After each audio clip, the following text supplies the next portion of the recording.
Welcome to the Reality Revolution. I'm your host, Brian Scott. Today, I can't wait to read Wells of Abundance, The 7 Planes of Supply and the Law of Increase by E.V. Ingraham, who was a wonderful New Thought author. In particular, this book is fantastic for those trying to create that prosperity mindset. This book was quoted by Robert Russell, who also writes about prosperity. And I just find so much interesting wisdom in this when we talk about supply, which is an important aspect of the law of attraction and how it works, and understanding that your supply is infinite. Many people believe that the supply of prosperity and income and abundance is limited. So overcoming this belief is very important, and you'll find yourself coming back to listen to this. And just simply reading or listening to this book will provide prosperity to you in your life. Wells of Abundance, The 7 Planes of Supply and the Law of Increase. First plane of supply, the law of absorption. Peace be within thy walls, and prosperity within thy palaces. Psalms 122:7.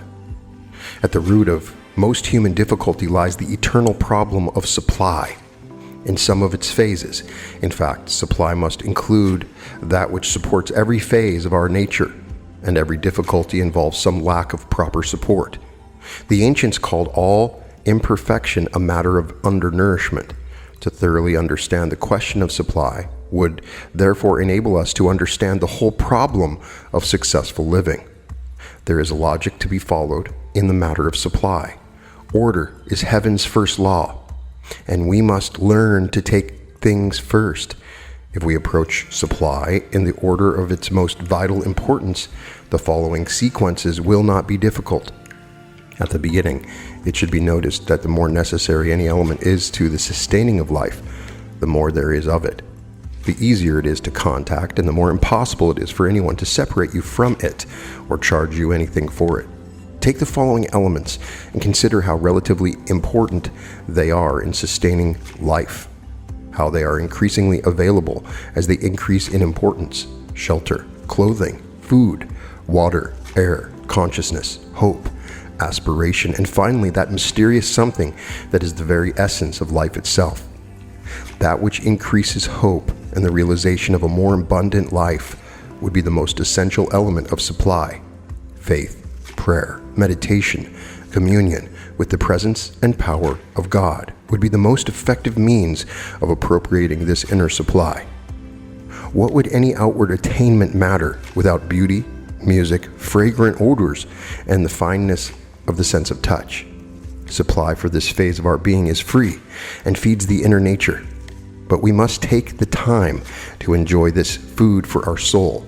The fact is that most of the supply that we work for feeds only 2% of our nature. That which feeds the other 98% is free for the effort involved in receiving. If this 98% of our nature were habitually fed, the matter of taking care of the other 2% would be simple and easy. Let us therefore try to consider supply in its broadest and fullest sense. Let us be diligent in applying ourselves to every phase of supply in order that we may be fully provided with all things needful. If we can feed some of the inner hungers first, we may find it a more simple matter to feed the remaining outer hungers. Life is sevenfold, and supply functions on 7 planes.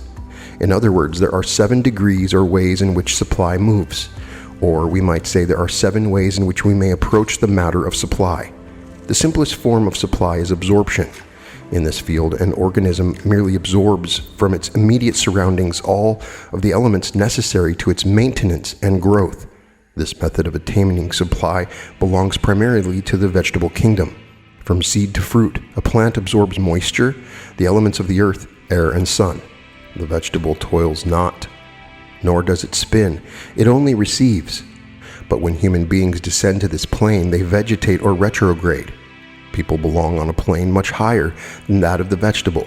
People must learn to live upon their own plane if they are to flourish as human beings. Humans who try to live on this plane think the world owes them a living.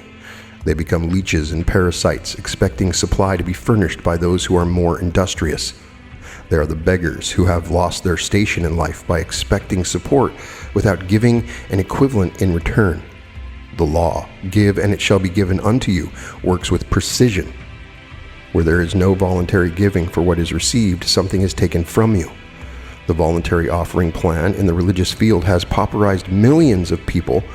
It has not been made clear that voluntary giving is a plan for individual development. It is a way of preserving the sense of balance between people and their surroundings.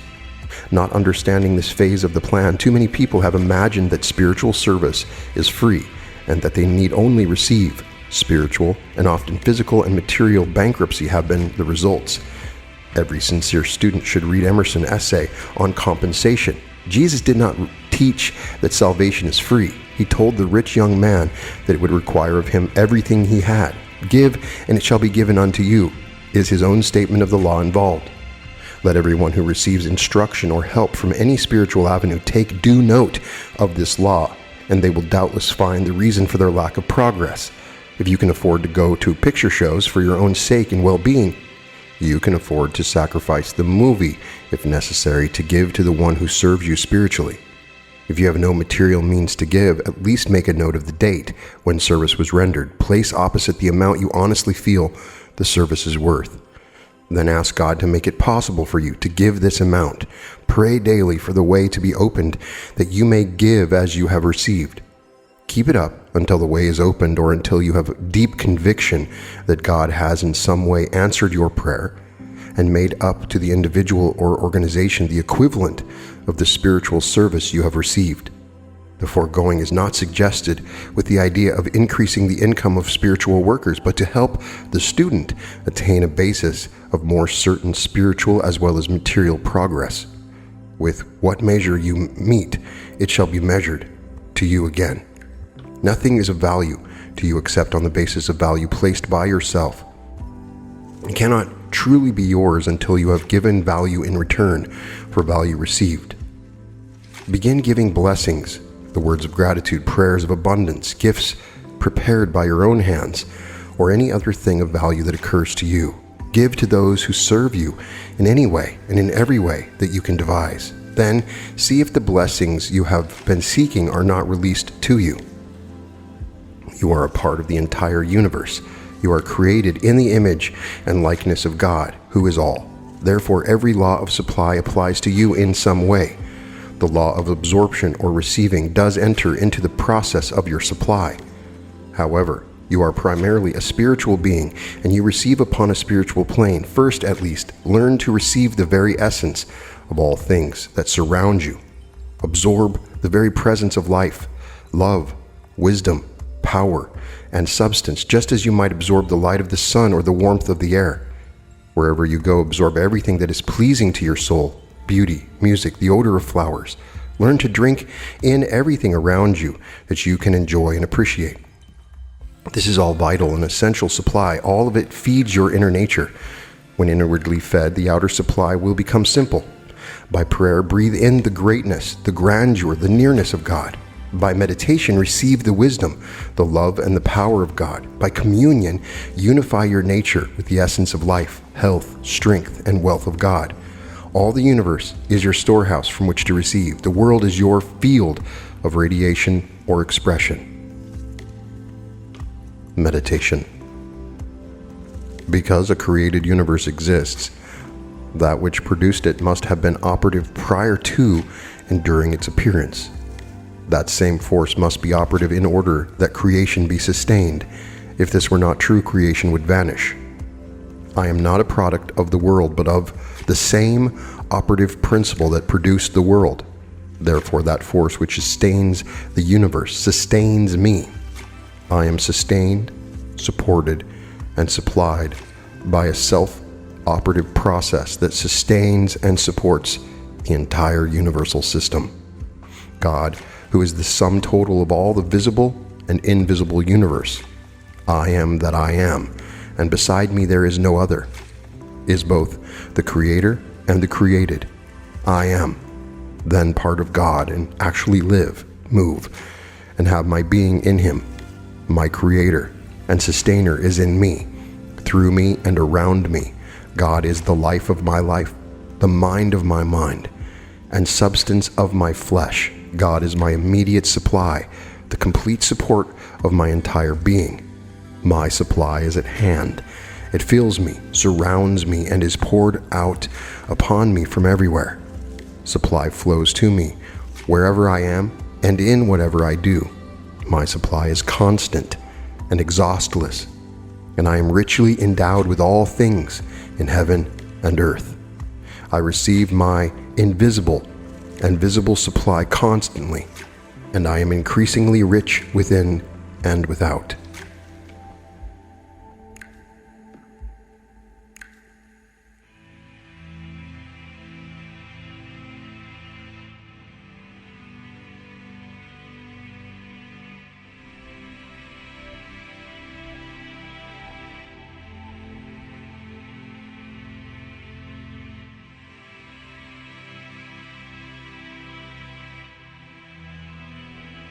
Second plane of supply, the law of force. Charge them that are rich in this world, that they be not high-minded, nor trust hope in uncertain riches, but in the living God, who giveth us richly all things to enjoy. Timothy 6:17. Before taking up the study of this second plane of supply, you should first make certain that you have sufficiently practiced the preceding one. All future progress in the matter of supply will be strengthened if you are grounded in the first steps. Faithfulness in first things is the secret of progress in any direction. Outer supply is often delayed because fundamental requirements have not been met. When the inner nature is fully supplied, the matter of outer supply will be easily taken care of. Each degree of supply is only the increased momentum or expansion arising from a simple starting point. All that we think, say, or do regarding anything begin with a simple idea.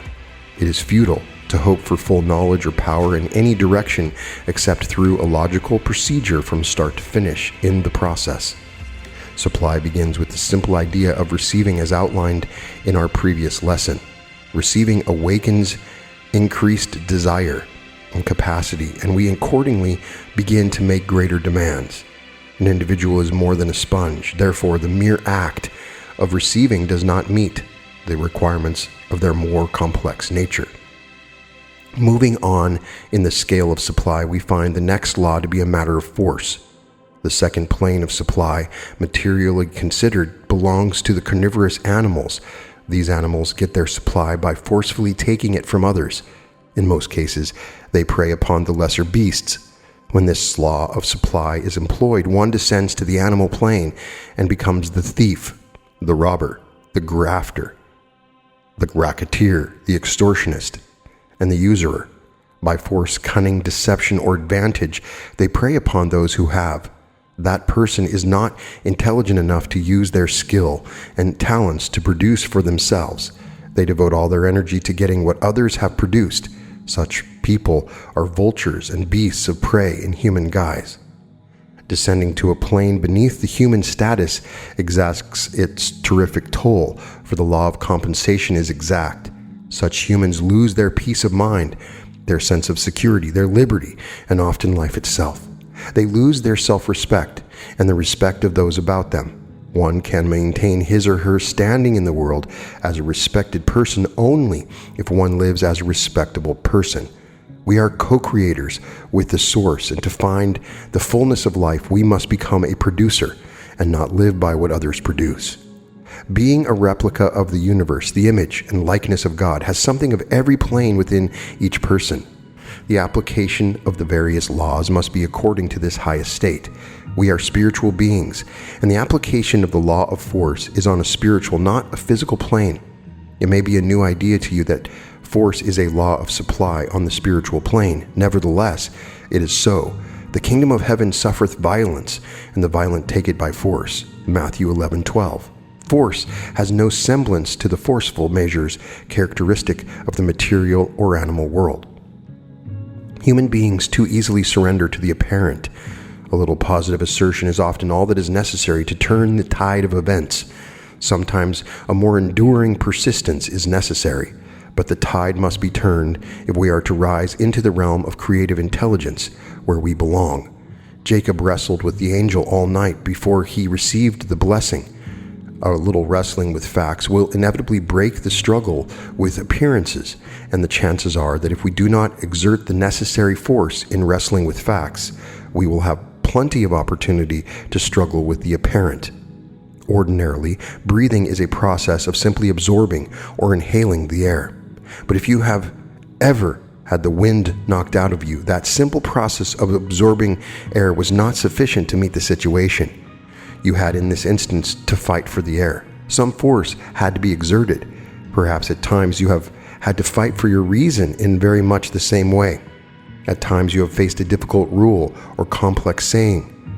The ordinary process by which the mind absorbs, easily comprehends, does not seem to suffice. A definite assertion of the mind, a forceful effort to drive the mind until it penetrates through to the meaning seems necessary. The foregoing may serve to somewhat illustrate that manner of force as applied to our supply. When you get the financial wind knocked out of you, so to speak, it may be necessary to forcefully drive the mind in the direction of your source. God is our supply is a recognized fact, but to clearly remember and realize this fact in the face of outer lack is where the test comes in. At such times, a wrestling with the spiritual fact seems essential. If no positive effort is put forth in this direction, you're likely to curl up in the cruel clutches of poverty and defeat. Watch ye, stand fast in the faith. Quit you like men, be strong, advised Paul in the way of human progress. Exercising force in the matter of supply is not exercising the will or driving the flesh to get outer results. It is exerting the will to the point of complete reliance upon God as not only the source but the supply itself. Faith is a much greater force than the will. Will is only efficient when used to awaken or conform to faith. Faith is real wealth, for it is a force that produces dare to trust, dare to rely, dare to have faith that God is your instant and manifest supply, even when you cannot see it. Faith sees into realms where the eye of the mind and the eyes of the flesh cannot see. If ye have faith and doubt not, nothing shall be impossible to you. If this statement of the Christ be true, as it undoubtedly is, faith is an irresistible and all-achieving force. By it, people force themselves out into the facts of life, and these facts are omnipotent. Living in faith, one comes to the point of knowing. Knowledge is power. We have so often been reminded. Here again, we have another transcendent force. It keeps one calm in calamity and victorious in seeming defeat. The outcome is seen and known. Therefore, the incidents intervening are of little consequence. Knowing acts like magnetic force in a bar of steel. Its power of attraction is irresistible. It pulls into being that to which it is attached. If you are knowingly convinced of poverty, there is no human power that can prevent poverty from springing into manifestation all around you. If you have a knowing realization that the abundance of God is yours, all the forces of heaven and earth contrive with you until abundance is manifest in everything that concerns you. Learn to reach out into the universe, absorb all that it naturally radiates towards you. Once the sense of its abundance awakens in you, a great hunger for more will also awaken. Then you will wrestle with the wealth that is there for you until it is visibly manifest in your mind, body, and affairs. The wealth of the universe is yours. Take it. The timid seldom arrive at great fulfillment. The bold, like Paul, who dared, and Christ, who fearlessly faced reality, know the thrill and realization of the abundance of God. Meditation. I arise and go unto God's house where there is enough to spare. I refuse to be drawn into the entangling illusion of appearances. I dare to risk my all to the sustaining power who created me. If I am a created being, the power that created me must be the source of all that I have and am. Since God is the source, it must be the life, the substance, and sustaining power of my whole being. My supply, then, is immediately at hand and instantly available to me. I wrestle with the unalterable fact that God is my supply until I see it, feel it, and know it. Nothing matters to me now but the comprehension, the knowing of this fact. I apply myself to it day by day. I pursue it in all that I say, think, and do. Awake or asleep, my whole being constantly and intently pursues the truth until I possess it in the secret depths of my soul. When I sufficiently know this fact in my own soul, then I shall equally know its manifestation in my outer affairs. God is my supply. The spirit and substance of abundance fills me and surrounds me. It feeds my flesh, revives my mind, restores my soul. It fires me with renewed power and creative ability, and I am aroused in the might and power of the inner man. Wealth of heaven and earth is mine, and I am rich in the priceless knowledge that all that God hath is mine.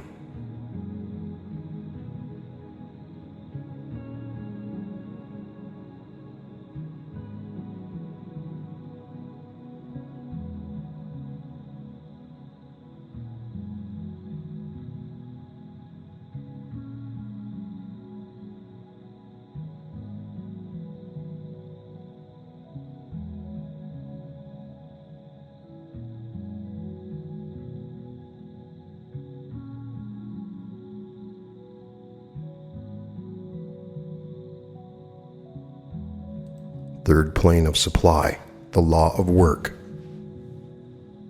The blessing of the Lord maketh rich, and addeth no sorrow thereto. The third plane of supply is where it is earned by work. This is where an individual who considers themselves a mere human being should logically expect their supply. But to work only for what you can get is but little better than the thief.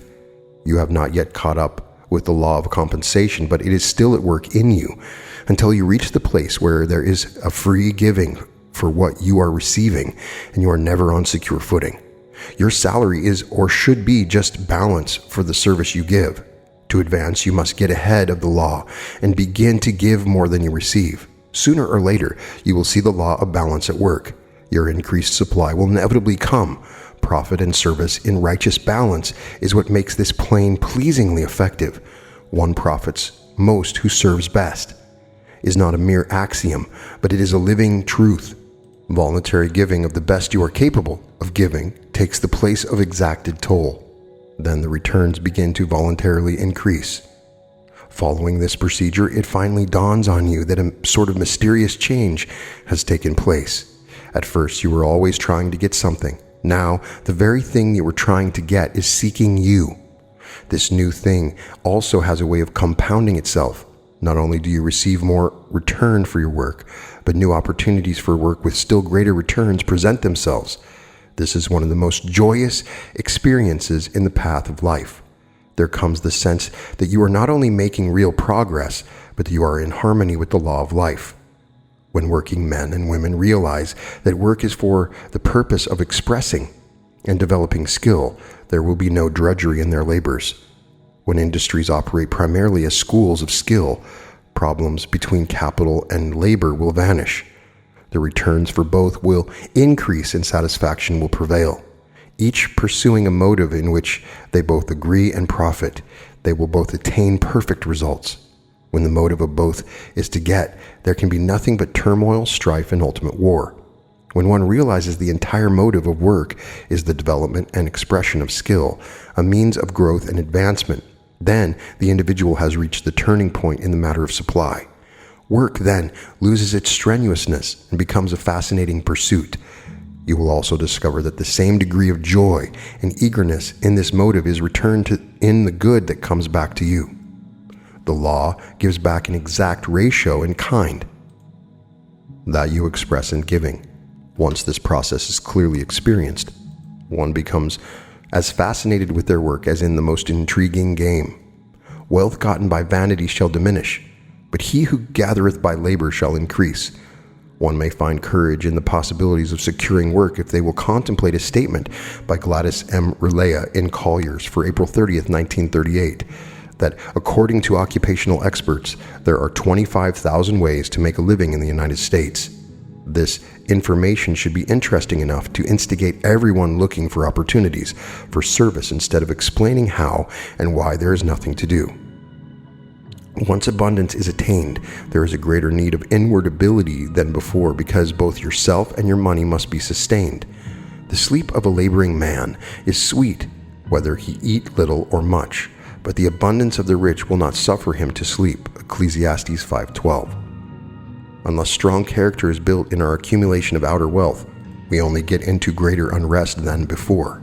Physical work is only a means of outward expression. It builds muscle, but not character. It is the working of the mind behind the muscle that builds skill. The attitude in work makes character. Motives govern the whole nature of the outer man. Ability is fed from inner sources of supply, and only when we are inwardly fed can we expect the outer nature to be well. Mental and spiritual work are the first tasks of the individual who would express the great achieving power in the world. A proper conditioning of the soul is fundamentally important in all undertakings. Outer work can be no more effective than the motives that prompt the performance of tasks, just as the performance of an engine is no better than the fuel used in it. The kind of inner work that builds up the highest and most vital motives should be the first consideration. We so often make the mistake of tackling the outer aspect of a problem before we have mastered its inner aspect. In supply, we should first work to master the sense of lack by building an inner sense of wealth. This is done by prayer, meditation, and the intelligent use of affirmation. Prayer is not a mere petition addressed to God in the hope that we will be given money or even bread. Of course, it is all right to pray for both money and bread, but it is more important to pray that the spirit of abundance fill your heart and mind. One should pray for the consciousness that all that my source hath is mine. Pray that the bounty of the universe, the wealth of heaven and earth, so fill you that you feel the riches of your true estate as an actual inner possession. Pray that you be so filled with the abundance of God that even outer poverty could not impress you or affect you in the least. Meditation is dwelling upon and quietly analyzing the basic facts of life. Meditation is sort of inward prayer, that process of mind whereby you accept and digest the facts aroused in prayer. Here, you think deeply regarding the fact that the activity of God has created you out of its own substance, that this activity must involve the complete nature of God, that this complete nature of God moves within you now, and that because of this activity you are constantly sustained spiritually, strengthened physically, and illumined mentally. The activity of God upon you and through you is a vital stream of supply that provides the most essential elements of life. This sense of the universal and inward flow of supply must sooner or later loosen every element of outward supply and move visible abundance to you. Straws show which way the wind blows, and driftwood follows the current of the stream.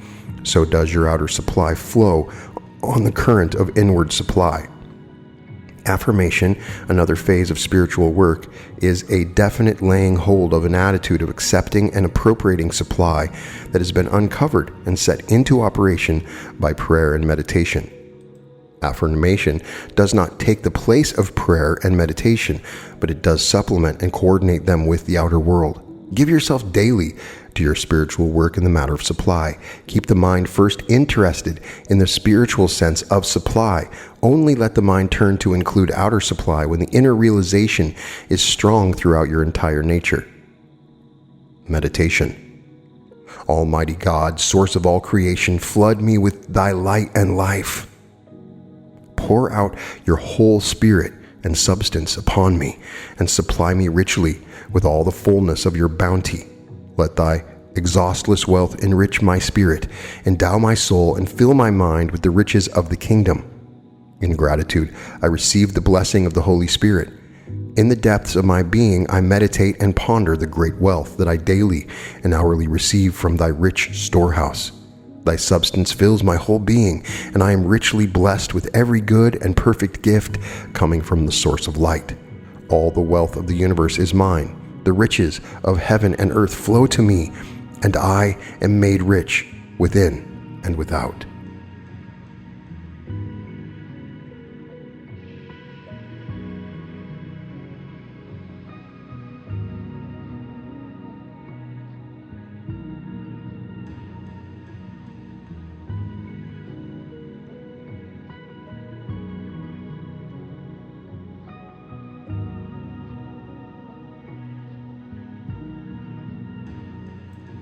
fourth plane of supply, the law of attraction. The book of the law shall not depart out of thy mouth, but thou shalt meditate therein day and night, that thou mayest observe to do according to all that is written therein. For then thou shalt make thy way prosperous, and then thou shalt have good success. Joshua 1:8. By this time in our study and practice, we begin to realize that supply is not so much a matter of material form as of spiritual forces. Furthermore, as we avail ourselves of the ever-accessible spiritual forces, it is much easier to gain the material forms. This experience may be continued indefinitely, and the more this order of supply is followed, the more readily the outer supply comes. The ultimate, of course, is the discovery of the secret of instant fulfillment. This is the fascinating goal ahead of the faithful. When one really breaks through into the realization of the power of this procedure, a great sense of freedom comes. It is like passing from a stuffy room into the freedom of the great outdoors. Every weight of lack and oppression of poverty falls off, and you clearly sense the presence of divine wealth. Abundance fills and vitalizes the very air you breathe. Instead of foreboding of lack, you are filled with the promise of abundance. When the might and power of inner strength is supplied, the whole aspect of life changes. In this stage of progress, in developing inner supply, you find that the things you formerly pursued are now seeking you. A sort of inner magnetic force seems to attract jobs, opportunities, money. This law of attraction is the fourth plane of supply. At this point, to strengthen your knowledge of the process involved, we suggest you buy a small horseshoe magnet, such as boys play with. Spend some time each day watching needles, pins, and metal objects jump to it until it dawns upon you that a radiant inner force always has power to attract its own kind from the world of form. Now consider your own being in place of the magnet, and your own deep feelings in the place of the magnetic force. Here, you have the key by which all manner of things are attracted to you. A feeling and conviction of poverty attracts poverty conditions in the world of form. A feeling and conviction of abundance attracts outer abundance. Go on from here and realize that all of your procedure up to and including this point is only for the purpose of building up the forces of your inner nature until they are so strong that outer evidence of supply begin to move toward you. Do not spend your time merely hoping and expecting everything to come to you. Be equally willing and ready to go to them. But above all, be continually active in building and maintaining the realization that the abundance of the universe is yours, that it flows to you from every source, and that the law of attraction opens wide every channel of supply. Meditate much along this line of thought. I am filled with the wisdom, love, power, and substance of God. And as an irresistible magnet, I draw to me all that is needful for my complete expression in life. In following this practice, do not keep one eye open to see if things are coming your way. This dividing your attention only delays the process. Keep everlastingly at work in filling yourself with the ever-present abundance of God, His wisdom, love, power, and substance. You will ultimately notice the change in the attitude of everything and everybody toward you. This course of action has been known to build a successful business and eventually to sell it at a profit. It will accomplish remarkable results for anyone who will faithfully follow it. In taking up this method of spiritual work, one does not cease to work outwardly. In fact, one does more outward work, and that work is the more effective. It is also joyous work, but the motive is completely reversed. Your work always to increase your realization of spiritual power and abundance, knowing that all the universe is working with you, guiding your mind, feeding and supplementing your ability, and sustaining your flesh. You become acutely aware that the Spirit of God works through you to will and to do that which ought to be done by you. What you thus build into your character attracts to you from the world that which exactly conforms to your newly awakened realization. When we begin to see that the foregoing is an accurate explanation of why certain things come to us, we will also understand what we previously have considered rank injustice. We have so often asked why certain people, apparently good, faithful, and sincere workers, are always getting the tough breaks. You see, it is not what we seem to do or be in the outer that counts most. Man looketh on the outward appearance, but God looketh upon the heart. What goes on inside of our consciousness is what determines the status of our outer life. To him that hath shall be given, and it is given in kind and degree according to what you have. What you have is what you are most conscious of in your mind and feeling nature. That is what determines your power of attraction. The purpose of life must take into first consideration the perfecting of our inner self, not the accumulation of money and possessions. Only as someone grows in wisdom and power can they expect their outer world to grow. The outer must and always will be a product of the inner. One can therefore see that the important thing in supply is to build up the consciousness and realization of abundance. Money does not build the consciousness of supply and security. True, it helps if we are proceeding correctly, but the inner realization of God's infinite abundance will produce a sense of security and money as well.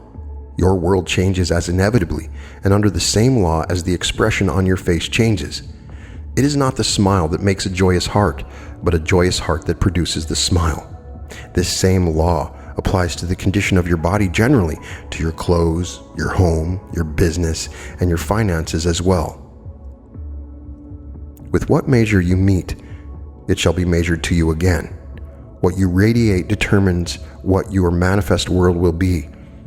If you've had any difficulty in demonstrating supply or business, try forgetting the outer manifestations for a time and give yourself to the meditations at the close of this lesson. Devote yourself to them with the single purpose of building a strong realization of the facts indicated. Remember, it is a matter of building up your spirit, of increasing the forces of abundance within yourself. Potential wealth exists as your storehouse of inner powers and capacities. The realization of eternal facts and the consciousness that all the wealth of the universe is yours comprise your limitless supply, and he that hath the Spirit hath the sign also. Fill your heart, soul, and mind with the treasures of heaven, then you will have an abundance of the world's wealth. It will come to you as truly as iron filings are attracted to a magnet. Meditation. All the creative power and intelligence of God fills and surrounds my entire being. This power has created me. Out of its substance, my body and my world have been formed.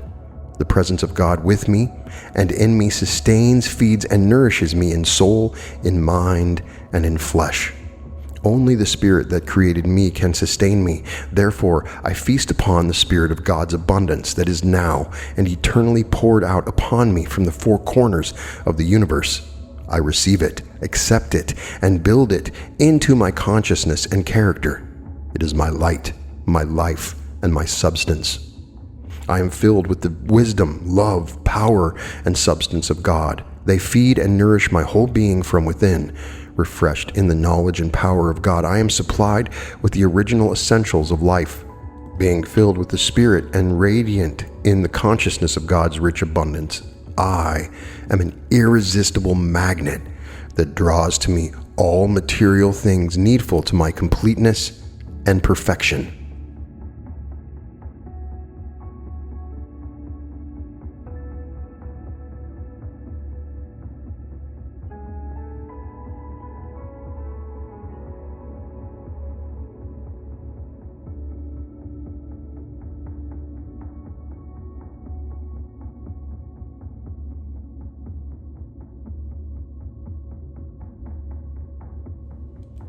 The fifth plane of supply. Supply is an inheritance. The Lord knoweth the days of the upright, and their inheritance shall be forever. Psalms 37:18. It is a self-evident fact that the more frequently you associate with anything, the more you feel a part of it, and the more its operations vitally affect you. Spiritual practice is no exception to this rule. The faithful application of spiritual law brings a consciousness that you are not a product of nor a part of a material world. Everything seems to move out and become a part of the larger system. As the poet has said, nothing in this world is single, all things by a law divine, with one another's being mingle. The world did not produce itself, and it did not produce the things that live upon it. The things that appear upon the earth are but further expressions of the same system that produced it in the first place. Should the universal system break down, then every part of the system would break down. It can then be seen that even a single blade of grass is supported by the universal system. This entire system is, of course, God, who is a creator, ruler, and sustainer of the system. You, a part of this creation, are also part of the same infinite system. You are a more complete expression, the very image and likeness of God, and a little lower than the angels. You are therefore the highest in line of succession, the highest in material form. You are necessarily sustained from the same source. The law of nature causes a plant to grow, provides all of its requirements, and sustains the plant as it's growing. There is no support for any element aside from the principle that produced it. But here is the point to be clearly fixed in the mind. If this step in supply is to be fully realized, the world, the plant, the animal, and you had nothing whatever to do with creation. At a certain point in your growth, you awakened to the fact that you are a conscious being. That being the case, the universe, God, is solely responsible for your being here. The universe therefore owes you a living, is glad to give it to you, and furthermore, it is your natural heritage. Please note this statement again. The universe owes you a living, not the world. As the child of God, you naturally inherit all the supply and support that is necessary for you to continue to express that which has progressed to this point. In the Lord's Prayer, Christ taught us to pray, "Give us this day our daily bread." He was calling your attention to your inheritance. He did not tell you to ask for what belonged to another. He told you distinctly to ask for something that is already yours. Truly, the universe owes you a living. Not only that, but it is willing and eager to give it to you. It is God's pleasure to give you the kingdom. Nothing but the universal system can sustain you, for the Creator is both life and substance of the created. We cannot live by bread alone. Quite truly, we cannot, for bread does not feed our mind, spirit, or life. You should dwell much upon the fact that you are more dependent upon invisible forces than forms for your support. Think often how much more your nature depends upon air than water, and so on. What keeps your mind going? What feeds your hopes and ideals? What keeps your life going and on? It is best for your own progress that you trace these answers through for yourself. Someday, if you will be faithful to this practice, the whole matter of supply will clear up. Then go on with the idea that air is something you inherit in the very process of living. It is yours by right, and no one can rob you of it, nor can they charge you for it. From here on to the highest forces of the universe, you inherit all things. They are yours by divine right. All that the source has is yours. Yours now, not something you come into possession of at a later date. It is all yours. An inheritance now. To as many as receive my spirit, to them is given power to become the children of God. The prodigal son understood this matter of inheritance, and he said to his father, "Give me that portion of thy goods that falleth to me." He understood that certain things were naturally his. He asked for his own and received it. Up to this point, he was entirely within his right. His mistake was in separating himself and his inheritance from his father, spending it in riotous living. Up to the point of his separation, he was obeying Christ's instruction, "Give me this day my daily bread." This is not only a request for your own supply, your inherited support from the system, but it is claiming it for today. Now is the only time you can accept supply. Claiming, accepting, receiving, and building this universal supply into your character is a most vital and satisfying procedure. By it, you get back into harmony with basic facts, and the sense of wealth and security become living realities to you. Here, outer supply seems eagerly seeking you. The magnet here works stronger than ever. You realize as a practical reality the statement made earlier in these lessons that outer supply rides on the current of your inner supply. This practice leads to an actual inrush of your supply. Abundance begins to crowd in upon your mind and feeling. You know the negative experience of this stage of realization when trouble or lack crowd in. This stage of your progress is just the reverse aspect of the same law. The sword of the Spirit has two edges and cuts both ways. Before, nothing in the whole kingdom of life seemed to be yours. Now everything in heaven and earth seems to be yours. My supply, as my inheritance, has arrived. It is mine. It is my birthright. Knowing your own is a sort of coming of age spiritually. The absolute knowing that a thing is yours is an irresistible force. That which I know is mine must come to me by the very law of my being. Did you ever see in a store window some garment that exactly suited you? in that moment of supreme oneness with the garment, did you brand it by saying, "That is mine"? Then did you later see in the same store back in the department from whence it came, and still later find it on the bargain counter? Did you wonder why no one ever bought it? Your stamp of ownership was indelibly impressed upon it, and no one could buy it. It could not suit anyone else, for your consciousness was so completely incarnate in it. But to merely claim things does not bring them to you, even though you may take them out of circulation for others. If you knew your divine supply as firmly, as feelingly, as spontaneously, you would have enough to procure anything in the outer that you needed. Therefore, assume the attitude of an inheritor, a feeling that you inherit the abundance of God. Keep it up until the radiant sense of mind comes over you. Here you will enter into a new and wonderful world where you belong. You will be back where there is enough and to spare. You will still work, but your work will not be labor for reward. It will be the joyous expression of such inward wealth that you must work to express the great joy and abundance of life. You work in order that others may be enriched by your efforts.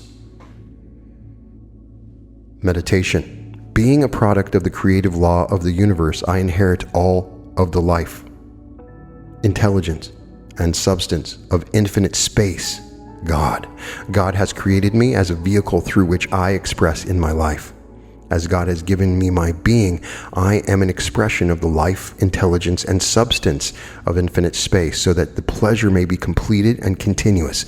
I constantly inherit all things, for it is the will and pleasure of God to give and express through me.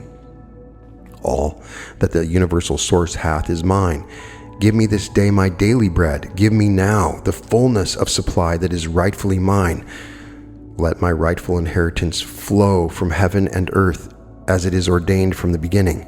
The power, the life, the intelligence, and the substance of God are forever mine.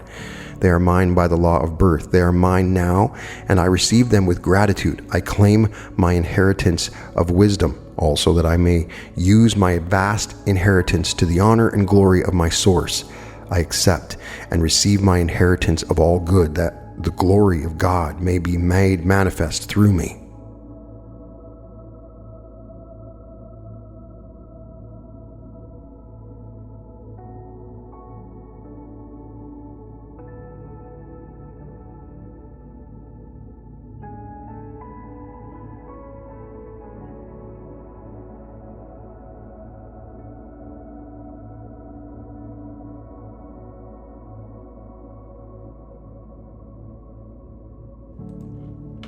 Sixth plane of supply. Supply in the creative process. For the seed shall be prosperous, the vine shall give her fruit, and the ground shall give her increase, and the heavens shall give their dew, and I will cause this remnant of this people to possess all these things. Zechariah 8:12. How fascinating this whole matter of supply becomes as its various phases unfold. Like everything else, it unfolds only to those who study it. We discover only what we search for. This explains why so many of us have not found and manifested abundance. We really have not searched for it. The discovery of supply is not only interesting because the supply itself is desirable, but the progressive unfoldment of the idea is fascinating in itself. It is like finding the solution to a puzzle or discovering the secret of some very complex situation. Once this point of fascination has been reached, the rest of our progress will be easier. The sixth plane of supply brings a new and more fascinating discovery. As we search out the mystery of supply, we find that something vastly more important is involved in the process. It is something that sets aside all the struggle and uncertainty in our pursuits of the needful things in life. Wherever there is inheritance, there must be a source from which it originated. Furthermore, there must have been a willingness and an activity that the inheritance pass from the source to the inheritor. A gift implies a giver in the act of giving. There is an impelling force, an actual movement that urges the gift or inheritance upon you. This, after all, is the real principle of nature. Seemingly, vegetation absorbs its supply from the sun, air, and earth, but in reality, its supply is forced upon it. It is the activity of its inheritance that supplies it with life, action, and form, and is that which causes growth. It is supply, therefore an active process already providing needful elements before it starts to grow and continuing during its entire process of development. If this were not true, it is very evident there would be no vegetation in the first place. Consider the lilies of the field, how they grow. Was not a mere beautiful phrase, but also contains practical knowledge for those who would stop to consider. Here is an illustration to prove that your supply is always in operation, moving upon you from every direction, offering you the wealth of heaven and earth. But it seems we are not in accord with the natural process of life. It is God's good pleasure to give you the kingdom. The blessing of the Lord maketh rich and addeth no sorrow thereto. It is God who giveth power to get wealth. How such statements take on new meaning when seen in this light. How heartening even to consider that every moment of your life your good is seeking you out, that all things needful for your progress are moving toward you. But to awaken to the realization of this fact is to arise to the state of absolute certainty in the entire matter of supply. Certainly all creation proceeded from an active process, or there could not have been any creation, as certainly that process would continue, or creation would disappear. If the active process contained that which produced form, it also contains all the necessary elements to sustain that form. God must be more than the life of all creation. God is the actual substance as well. Supply is therefore an active movement of all necessary elements to sustain and maintain your entire being. All the abundance of heaven and earth is always moving toward you. The supply itself has really produced you, and you belong to and in it in a more vital sense than it belongs to you.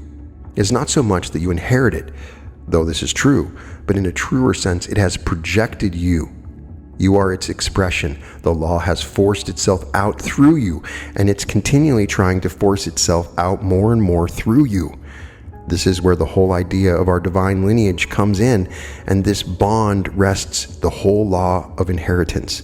It was Emerson who wrote, "Hast not thy share? Lo, it rushed thee to meet. All that nature made thine own, floating in air or pent in stone, shall rive the hills and swim the sea, and like thy shadow follow thee."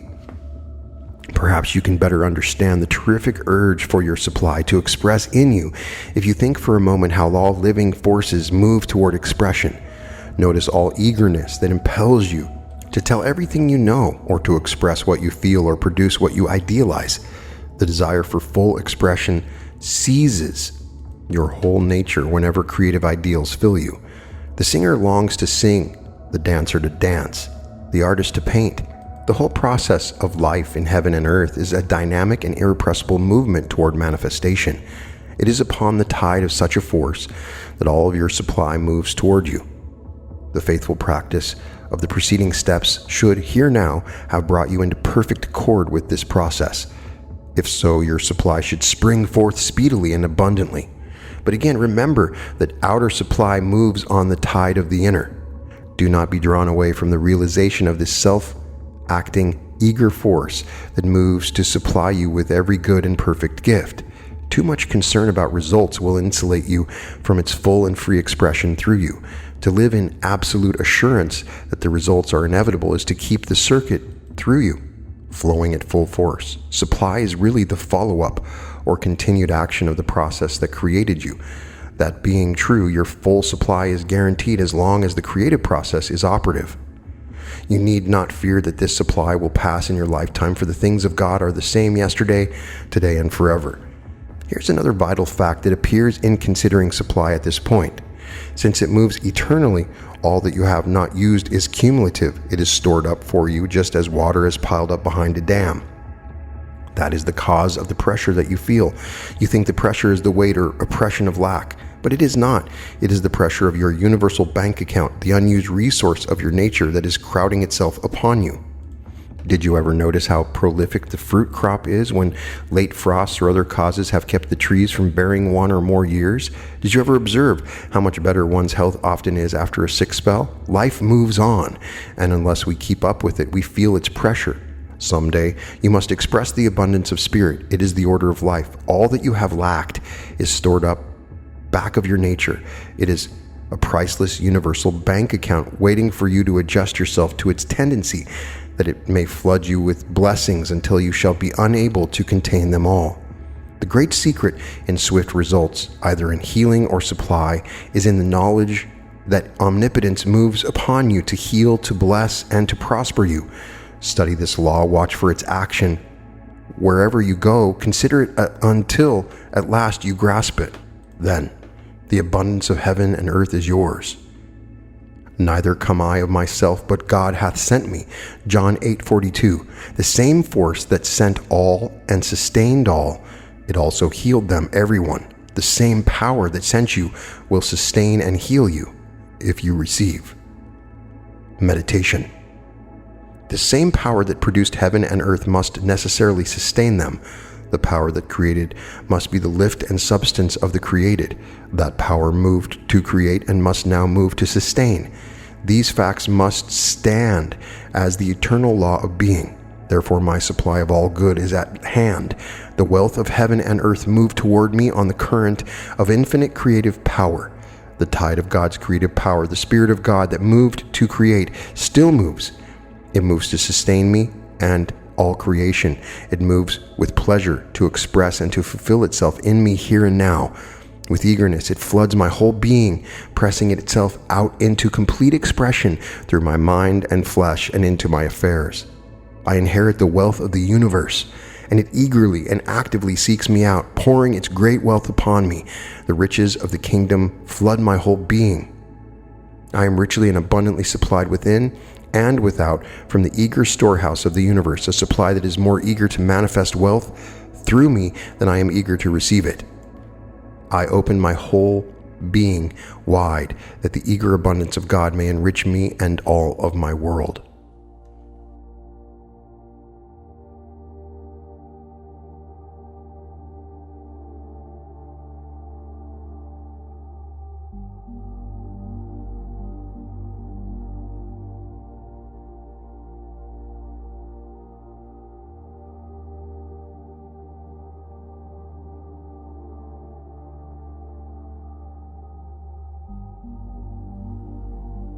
Seventh plane of supply.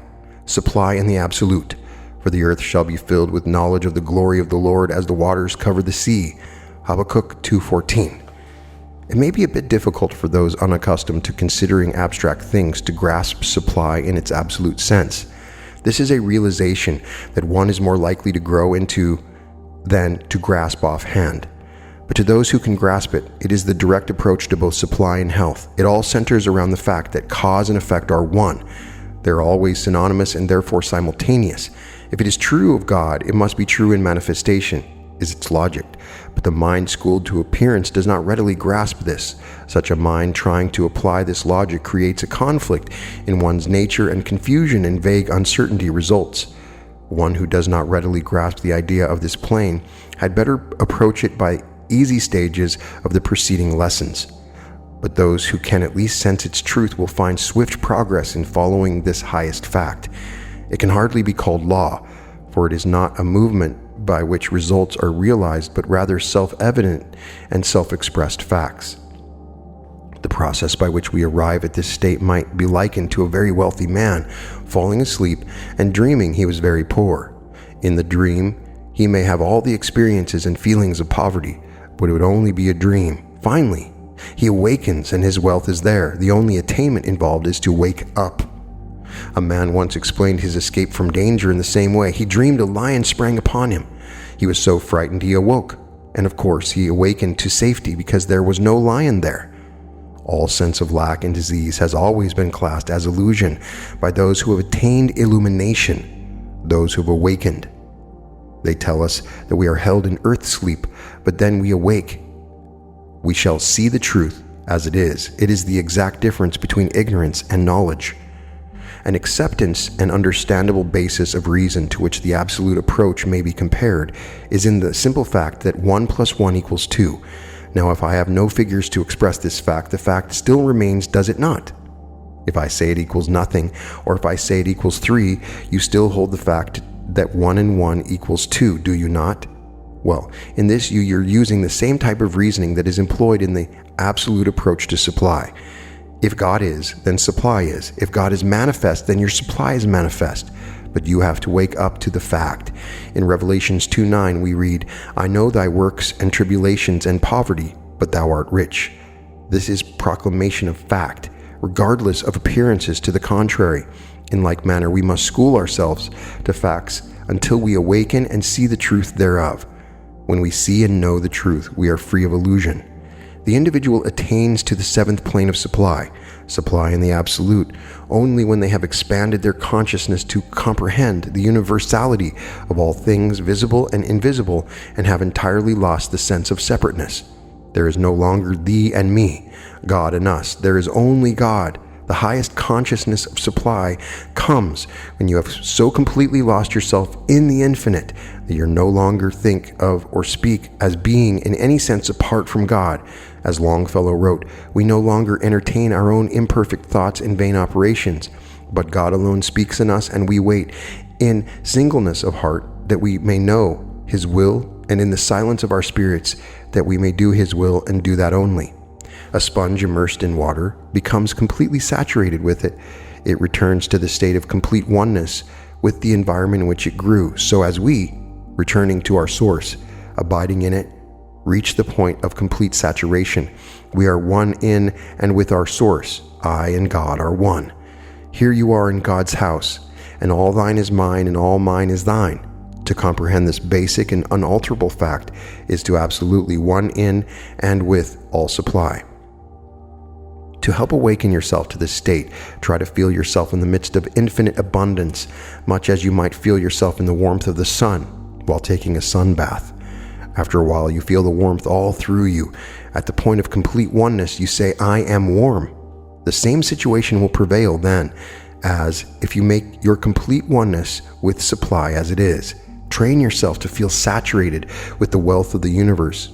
Revel in the sense of infinite wealth that flows towards you, surrounds you, fills you. Let nothing, even poverty itself, dim your realization that all the fullness of life, of wealth, of exhaustless abundance is always, everywhere, abundantly manifest. Supply is the self-existent reality of omnipresence. Abundance is here. It is manifest. All that the God hath is mine now. I simply return to God's house, the state of absolute being where God dwells, and that I am. And beside me there is no other. Therefore God is all, and is always completely and perfectly and richly manifest. Meditation. Behold, our God is one, the sum of all things, visible and invisible. God is the wisdom, the power and substance of all things. Therefore, God is the wealth of heaven and earth. The earth is the Lord's and the fullness thereof, the earth and they dwell therein. The cattle on 1,000 hills, the silver and gold. I live and move and have my being in God. Therefore I move and live and have my being in exhaustless wealth. God is my source. It is God that hath made me. I am one with God and the wealth of God. The very essence and manifestation of infinite wealth is in me and through me and around me. Wealth fills me and flows through me. Wealth fills my home, my environment, my affairs, my business, and my world. I live perpetually in wealth, for wealth is everywhere. All that I can use is always at my command, for it is in me, and I am in it. Wealth is infinite and abundantly manifest, for God is wealth. I am created by wealth, fashioned of wealth, live in wealth, and am of the very substance of wealth. Do not let money or lack of money dull your vision of reality. Do not allow appearances to lull you back into the earth sleep. Awake. Abundance is here, now. Live in it until you see its rich manifestation all around you.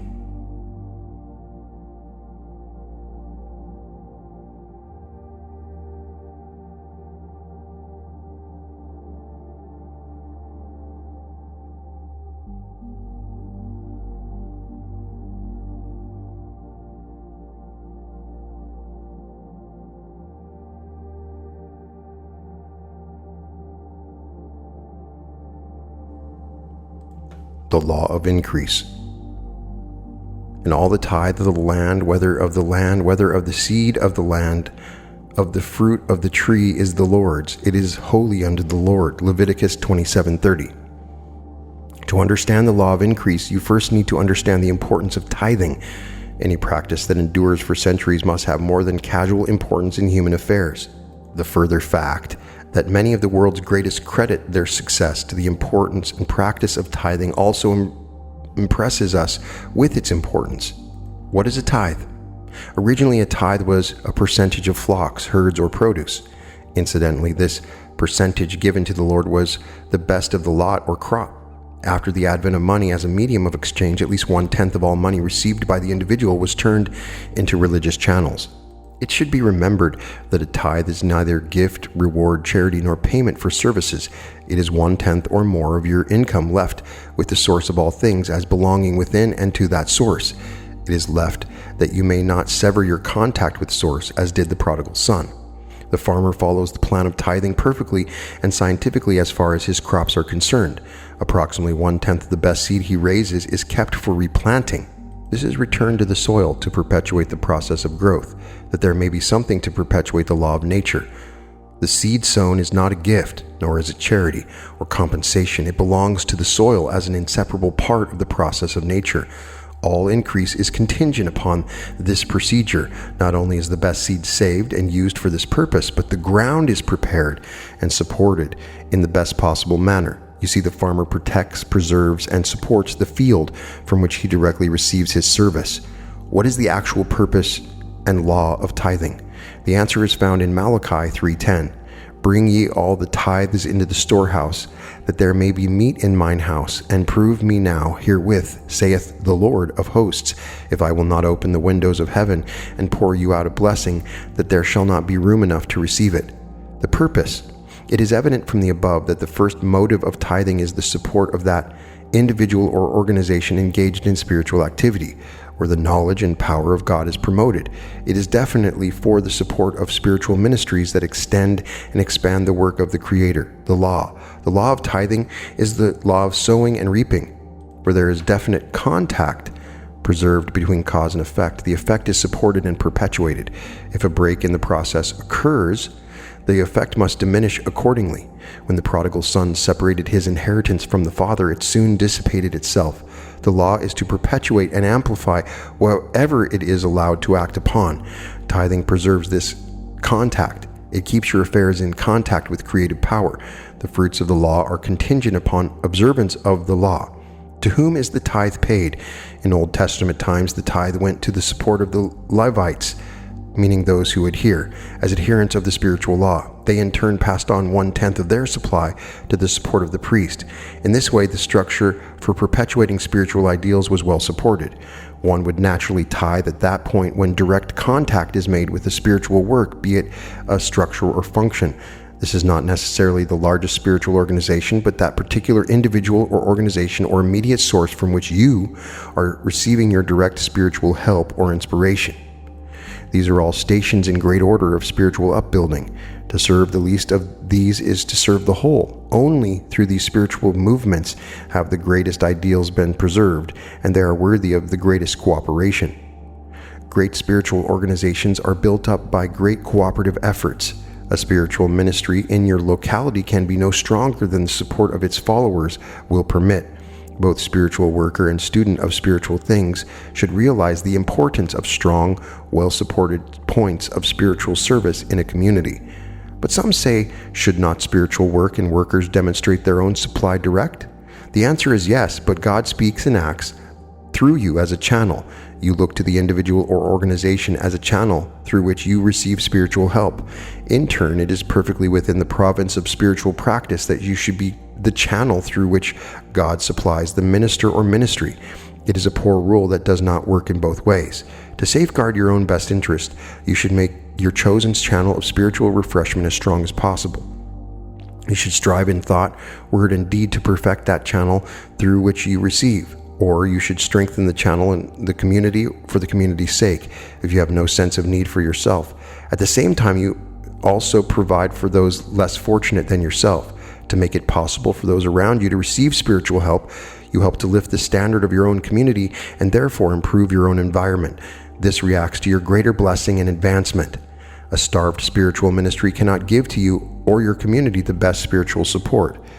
See that there is meat in mine house, and the house will be in the best possible position to serve you or those about you when any need arises. How is tithing practiced, and what are the results? The practice. To tithe in the true sense, you first set aside 1/10 or more of your whole income.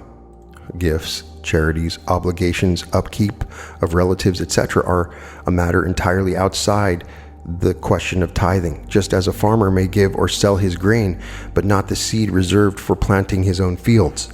The 1/10 set aside as a tithe is never considered your own. It is that portion of income that belongs to the law or source. The first act of the farmer is to select the best seed from the whole crop.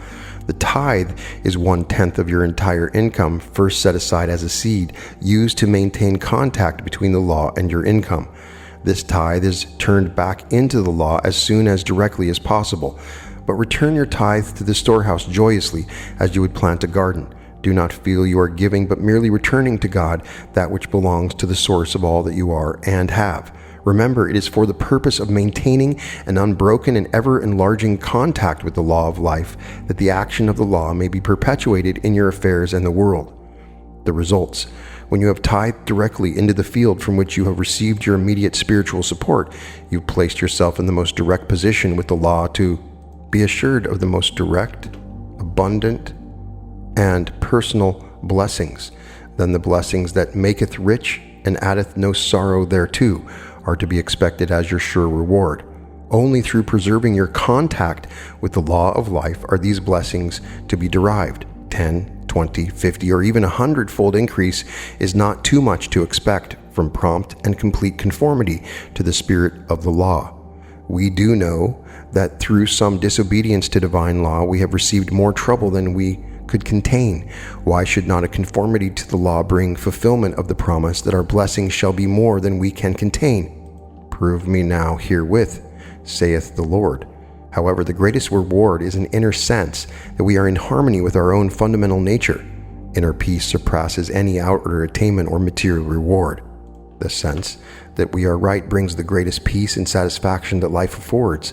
Such inner states must have their outer manifestation, for he that hath the Spirit hath the sign also. Should those engaged in spiritual ministry tithe, spiritual teachers and organizations will also find the practice equally applicable. The Spirit must be the guide as to where the tithe is placed.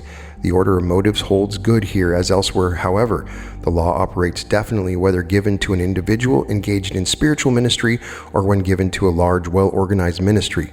Being guided of the Spirit seems the important point, but it is self-evident that the tithe is functioning in its intended sphere only when it is given to advance a strictly spiritual activity. Meditation. Of the increase which life gives to me, I always return 1/10 to my source. This 10th is in my hand only for the moment as its steward. Returning it immediately to its source, I keep an unbroken circuit of creative power flowing through me, my business, and my finances. The law of increase is inevitable, and because all things in my life are kept in the stream of life itself, I can logically expect a bountiful increase constantly. There is nothing inanimate, for one spirit pervades all things. Therefore, my business and finances are always kept vitally animate by this purposely maintained contact through my tithe. The Spirit of God created all things to support the activity of God as the nearest point where I receive my immediate help. I am promoting the activity of the whole. I thereby preserve the channel of my own good and prepare a fountain of divine blessing to those about me. Be thou not afraid. When one is made rich, when the glory of his house is increased, for when he dieth he shall carry nothing away, his glory shall not descend after him. Psalm 49:16-17. And this concludes Wells of Abundance, the 7 planes of supply and the law of increase. If you're like me, you found these teachings to be wonderfully worded and very powerful. When we talk about manifesting money and financial prosperity, the idea of supply is obviously the most important, for you cannot get water if there is no body of water to receive it from. If you turn on the sink and there's no water coming, where is the supply? The money has to come from somewhere, essentially, and there are many places that we can get it. It is just a shift in mentality, understanding that this supply is all about you and is your divine inheritance, that you can get it through the law of attraction, that it comes through the creative principle, and it is absolute. The teaching on the tithing is a little contradictory to what Neville Goddard says, and I would definitely research that and follow your heart on what that means. In my own case, I have found tithing to be a personal decision, not necessarily something I need to give to the church or spiritually. It's something that's personal to my heart. But whatever I give out, I always get back. That is for sure. And so I suggest you follow your own heart instincts on that. This teaching has been, in some cases, misinterpreted, but it is still very powerful. What you give, you get back tenfold or even more. And so these lessons are very powerful, as well as each of the meditations. So please let me know your impressions of these particular lessons. And if you can add to them, I would love to get your comments and ideas of how these planes of supply have affected you in your life. All episodes of The Reality Revolution can be found at The Reality Revolution. And welcome to The Reality Revolution.